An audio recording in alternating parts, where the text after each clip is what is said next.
Hi, I'm Tamara Kandakar.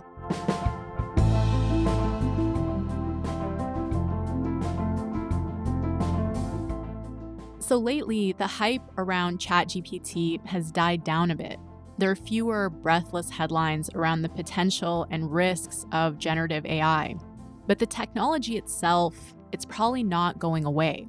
In a recent American survey, 1 in 5 post-secondary students said that they had used AI to complete schoolwork. And with the start of school right around the corner, today we're going to take a closer look at what this means for the academic experience. If AI's use really constitutes an epidemic of cheating, how colleges and universities might adapt, and what could be lost along the way. I'm talking to Simon Lucen. He's a journalist and teacher at the University of Toronto who recently did a deep dive on all this, titled Cheat GPT for Toronto Life magazine.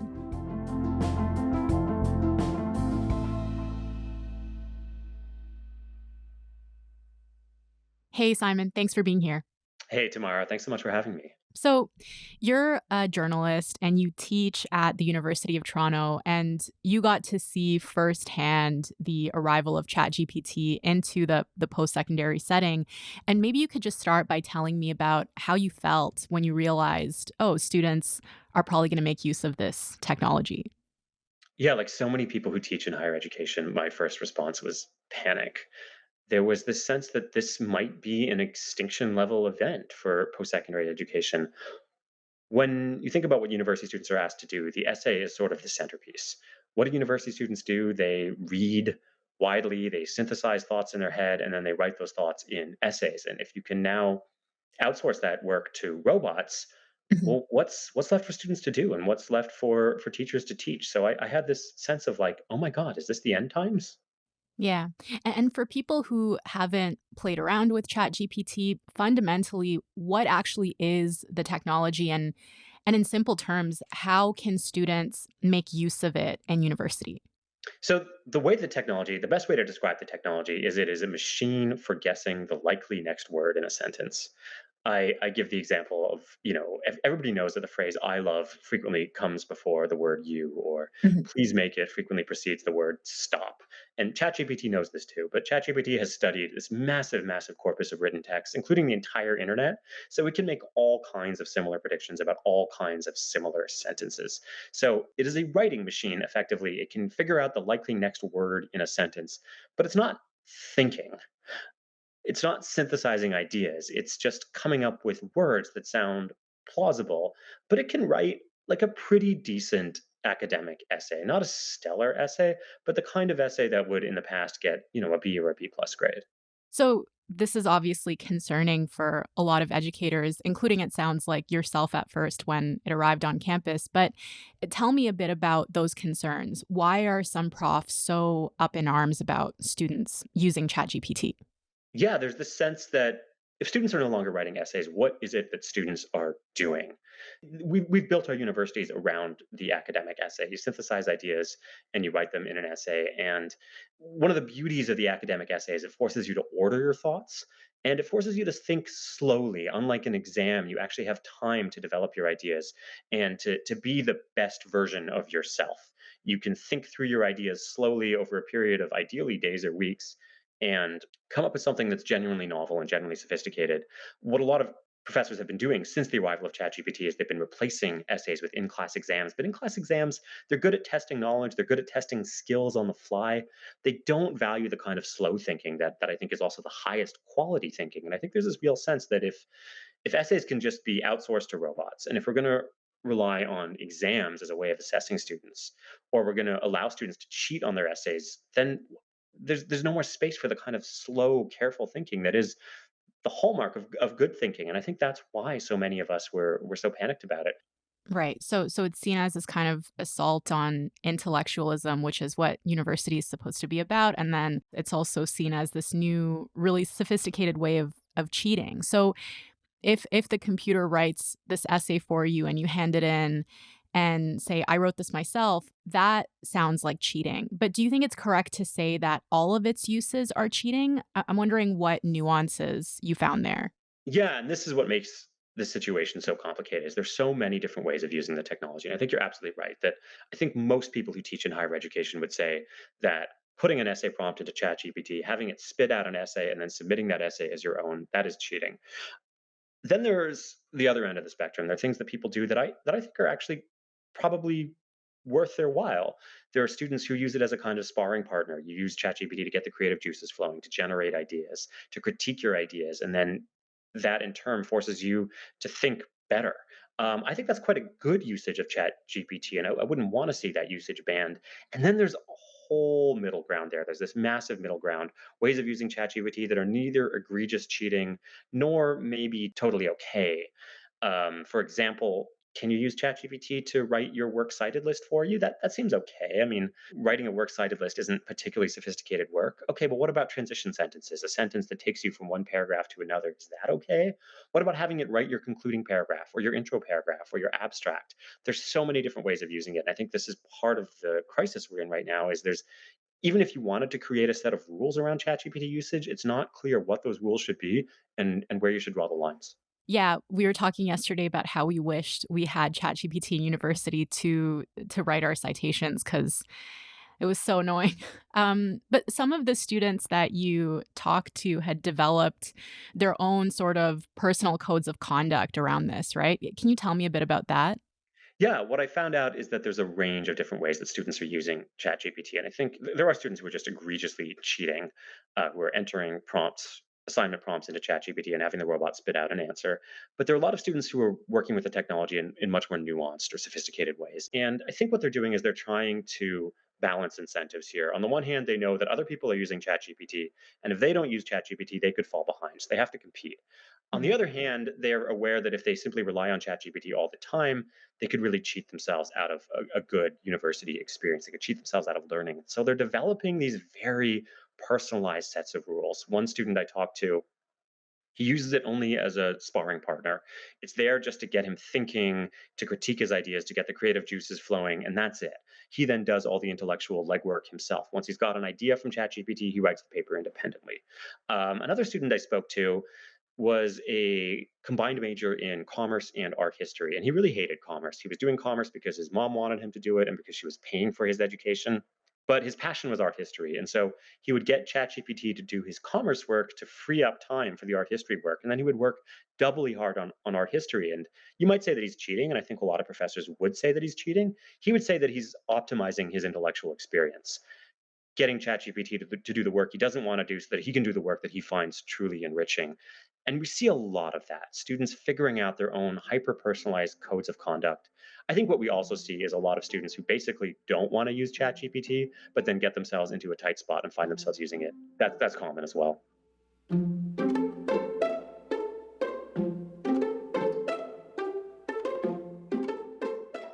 I think we've been talking about a moral or ethical definition of cheating where like where we draw the line and say that feels wrong. But universities also have codes of conduct, specific rules that define cheating, and if you break those rules, there are in theory consequences. So how are schools defining the use of AI like ChatGPT and delineating between what's cheating and what's not? Right now, it's pretty muddled. And if you go on the website of most schools to find their ChatGPT policies, what you'll find is these strange sentences that say ChatGPT usage could be considered cheating, but other profs might be okay with it. And I think if you could summarize the way a lot of schools have responded, what the responses sound like a version of, "We think this is bad, but we don't know how bad, so you're on your own. Sorry."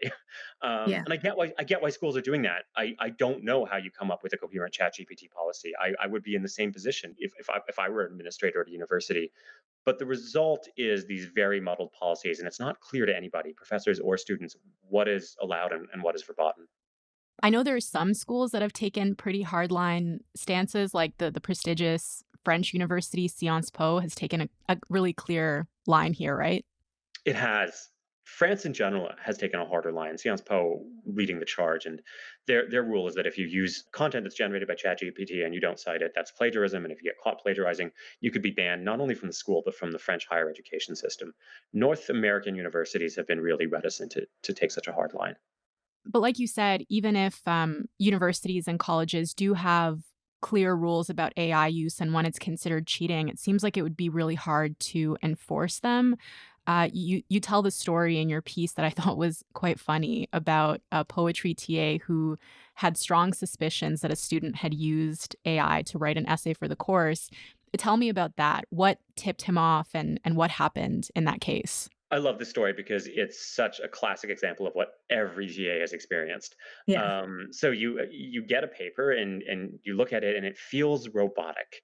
It feels in some ways really sophisticated, like the student has cited a lot of sources and they've really gone the extra mile, and yet the writing is so meandering and so repetitive. And you think, what kind of a person wrote this? And then you think, probably it wasn't a person who wrote this. Probably a robot wrote this.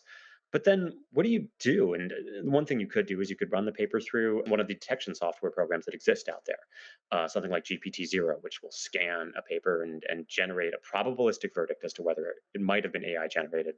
There are a couple problems. First of all, these applications are notoriously unreliable. I put the Canadian Charter of Rights and Freedoms, into one of those applications, and it told me that it thought parts of the Charter of Rights and Freedoms were likely AI generated, which is strange given that the Charter of Rights and Freedoms, predates the arrival of generative AI by about 4 decades.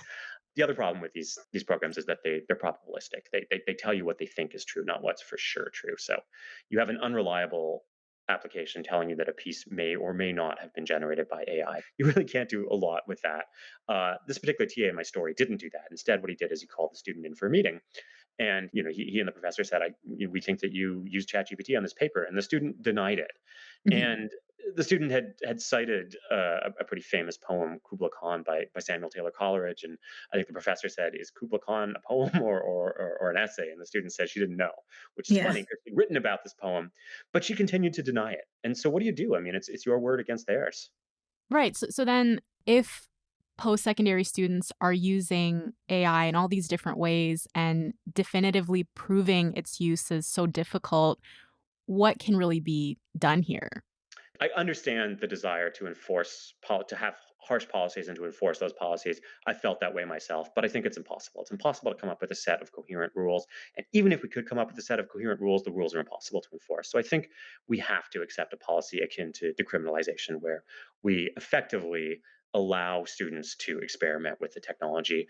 And I think at the same time that we do that, we have to raise the bar for what it is that we expect students to do. In the past, a sort of bland essay that repeats itself a lot and rehearses very familiar talking points, that bland essay would probably get a B or even a B plus. We've now reached a point in time where a robot can write that bland essay. So what's the value in that essay? What's the value in writing an essay that a machine could do in 30 seconds? I don't think there is much value. So I think what we need to do going forward is we need to reward students for the extent to which they exceed what a robot can do. A robot has set the bar high, students need to go higher, and that is what we reward students for doing. So I think we need to allow ChatGPT, but we also need to raise the bar considerably from where it's at. Hmm. But we're also talking about students who, for the last little while, have been in school while academic standards have been kind of in free fall, right? The bar has really been lowered. How does that factor in here? Yeah, you've said the thing that everyone who teaches sort of thinks, and not everyone wants to say it out loud, but it's absolutely true. Academic standards have been falling at the same time that the ChatGPT came along. It's sort of a strange moment where the bar is getting lowered in terms of what we expect from students, and then the bar for what a robot achieves has gotten higher, and now there's been that crossover. Robots can quite competently do what we expect university students to do.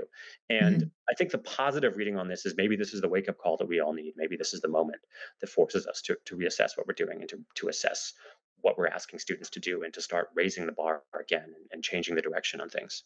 Yeah, but it's not just students who might have to up their game. You talked to one prof who said if your students can complete your assignment adequately with ChatGPT, it's not a problem with the student, it's a problem with your assignment. What did he mean by that? Yeah, I love that quote. It's from Joshua Gans, a professor at the Rotman School of Management at the University of Toronto. And what he means is that we have to start setting assignments that really push students to do original work. Professors can get quite fond of really banal assignments, explain why the Treaty of Versailles failed, explain the controversies surrounding gene editing technology, analyze gender in Shakespeare's Twelfth Night, these sort of general questions. for which a robot can come up with a competent, if not exactly stellar, answer. What we need to do now is we need to ask the kind of questions that require original thought to do well. It's one thing to ask a student to explain John Locke's theory of equality under the law. That's something a robot can do easily. It would be another thing to ask a student to explain John Locke's theory of equality under the law and then apply that theory to the recent spate of indictments against Donald Trump.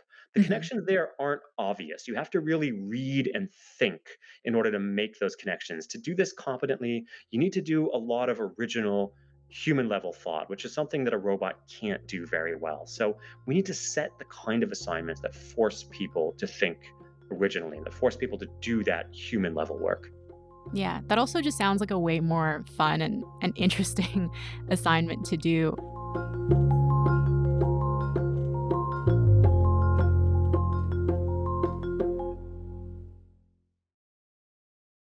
So you open your piece with the student named Abhinash, which is a pseudonym, so he's not going to get in trouble at school. But he made a comparison that really clicked for me, and it made me think about this a bit differently. So he compared ChatGPT to the calculator. Can you tell me that story?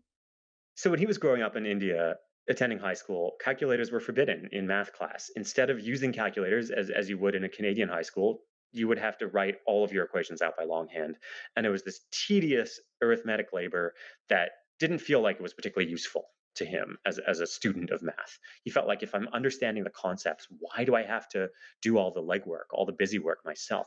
Then he arrives in Toronto for his undergraduate degree. Calculators are allowed. He brings a calculator to an exam for the first time, and he feels the whole experience feels really off. He feels like he's committing this sort of mortal sin. And then eventually he gets over his fear. He starts using the calculator in his exam. The world doesn't explode. And he starts realizing that this ban on calculators was a little silly. The calculators are just a tool. Then a few years go by and ChatGPT comes on the market, and suddenly everybody around him is using it in their schoolwork. And he starts using it in his schoolwork. He starts when he gets writer's block, he submits his ideas to the robot, and the robot helps him out of his writer's block. And he finds himself thinking, "Am I doing something horrible here?" And then his next thought is, "Well, people once said the same thing about calculators. Maybe ChatGPT is just a tool, much like a calculator." Mhm. Right, and you didn't hear this just from students like him. There were also profs you talked to who weren't necessarily opposed to the use of ChatGPT in schools, right? And who saw it as something that students might wanna be prepared to use when they leave school. One of the most interesting interviews I had was with Benjamin Allery, who is a professor at the University of Toronto Faculty of Law. He says that the question for lawyers of the future isn't whether they should use ChatGPT, it's how they should use ChatGPT. And if you're a lawyer and you're using ChatGPT to generate a bunch of phony case law and shoddy legal analysis, then you're a bad lawyer. But if you're using ChatGPT to suggest avenues for research, to do first drafts of your case factums, which you can then copy edit later, and you're delivering high quality legal work faster than before, therefore saving your clients money, well, you're a good lawyer. In fact, you should be ethically obligated to use ChatGPT because you have an obligation to deliver Mm, high quality services as cheaply as possible. So lawyers need to learn how to use ChatGPT well. And where are they going to learn that? Law school, of course. And so he allows his students to experiment with the technology. And his feeling is, I don't care whether you use it. What I care about is the final product. And the final product is lousy, you're going to get a lousy grade. And if the final product is good, then you're going to get a good grade. And the details of how you came up with it don't really matter to me. interesting. Yeah, we were talking yesterday as a team, and we were remembering how teachers were so worried about us using Wikipedia when we were in school, but actually Wikipedia is really useful if you just learn how to use it right. Exactly. It's a great comparison. Wikipedia is problematic if you use it poorly, and if you use it in a sophisticated way, it's wonderful. Yeah. I think that puts this whole issue in more of a positive light. But before we go today, I was wondering if you could reflect a bit on what's lost in this really rapid adoption of this new technology.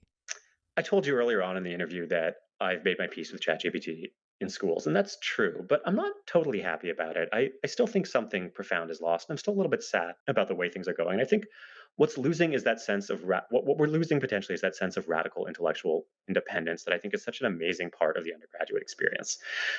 Your undergraduate years at their best, there's something wonderfully empowering about it. You are reading thought from the past. You're communing with the great minds of the past. You're turning over their ideas in your head, and then you are independently contributing to that conversation. And that is incredibly empowering.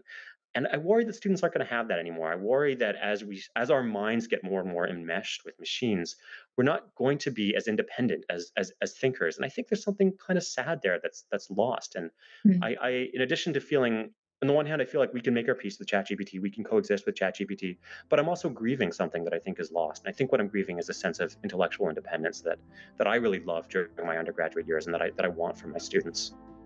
Okay, Simon, I really loved your piece. Thank you so much for talking to us about it. I really appreciate it.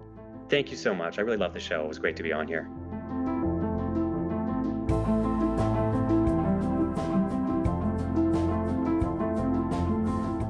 All right, that's all for today. I'm Tamara Kandaker. Thank you so much for listening, and I will talk to you tomorrow.